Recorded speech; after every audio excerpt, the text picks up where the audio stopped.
Hi అండి, అందరికీ నమస్తే. ఈరోజు పండుమిర్చి గోంగూర నిల్వ పచ్చడి చేసి చూపిస్తాను.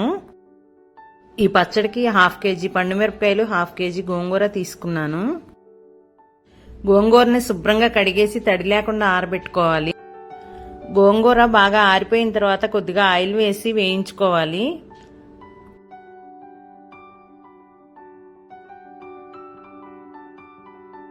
కొంచెం ఉప్పేసి వేయించుకుంటే గోంగూర బాగా మగ్గుతుంది. ఈ గోంగూరనే గుంటూరు గోంగూర అంటారండి. నిల్వ పచ్చళ్ళకి ఇదే వాడతారు. ఈ గోంగూర పులుపు ఎక్కువ ఉండదండి. ఇది ఎంత వేగినా ఇలా పొడి పొడిలాడుతూనే ఉంటుంది. ఇది వేయించేసి ఒక నైట్ అంతా అలా ఉంచేసేయాలి. ఈ పండుమిరపకాయలు 3 days క్రితం దంచేసి అందులో ఒక చిన్న గ్లాసు ఉప్పు, ఒక 100 గ్రాములు చింతపండు వేసి పెట్టేసి ఉంచానండి. 1 టేబుల్ స్పూన్ మెంతులు తీసుకొని బాగా గోల్డెన్ బ్రౌన్ కలర్ వచ్చే వరకు వేయించుకోవాలి. మెంతుల్ని మిక్సీ పట్టుకొని మెత్తని పౌడర్ చేసి పక్కన పెట్టించుకోవాలి.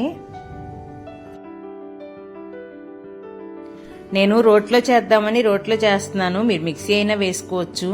ఈ పచ్చడికి 3 నుంచి 4 వరకు వెల్లుల్లిపాయలు తీసుకొని మెత్తగా దంచి ఉంచుకోవాలి. అది కూడా వెల్లుల్లి పేస్టు. ఈ పండుమిరపకాయ పేస్ట్లో చింతపండు పెట్టి ఉంచాం కదా, ఫస్ట్ ఇది రోట్లో వేసుకొని బాగా దంచుకోవాలి.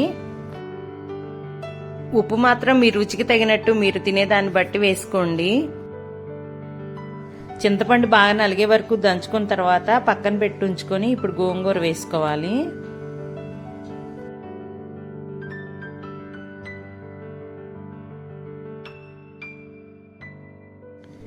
ఇప్పుడు గోంగూర కూడా వేసి దంచుకోవాలి. గోంగూర అలా ఆకులు ఆకులుగా పొడి పొడిలాడుతూనే ఉంటుంది. గోంగూరను కూడా కొద్దిగా మెత్తగా నలిగేలాగా దంచుకోవాలి. రెండు కలిపి కచ్చాపచ్చా దంచేసి కొంచెం మెంతిపొడి కూడా వేసి కలుపుకోవాలి.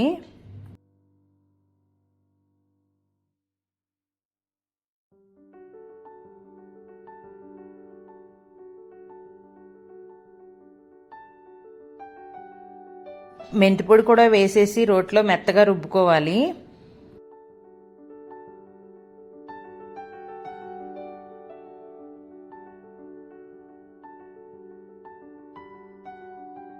నేనైతే ఇలా తీసేసుకున్నాను. మీకు కావాలంటే ఇంకా కొద్దిగా మెత్తగా రుబ్బుకోవచ్చు.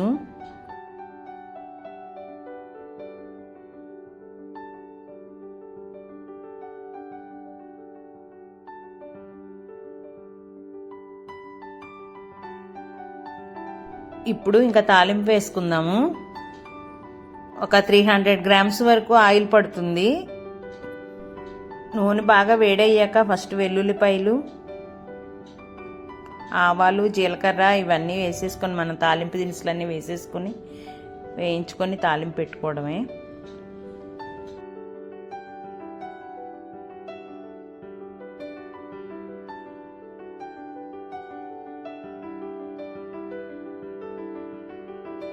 తాలింపు అంతా బాగా వేగిపోయిన తర్వాత పచ్చడి వేసేసుకొని కొద్దిగా కలిపేసి అప్పుడు స్టవ్ ఆఫ్ చేసుకోవాలి.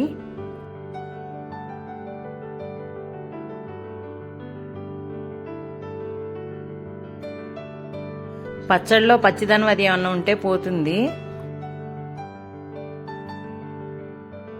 ఇంకా రెడీ అయిపోయిందండి పండుమిర్చి గోంగూర పచ్చడి. వేడివేడి అన్నంలో కొద్దిగా పచ్చడి వేసుకొని నెయ్యి వేసుకొని కలుపు తింటే చాలా బాగుంటుంది.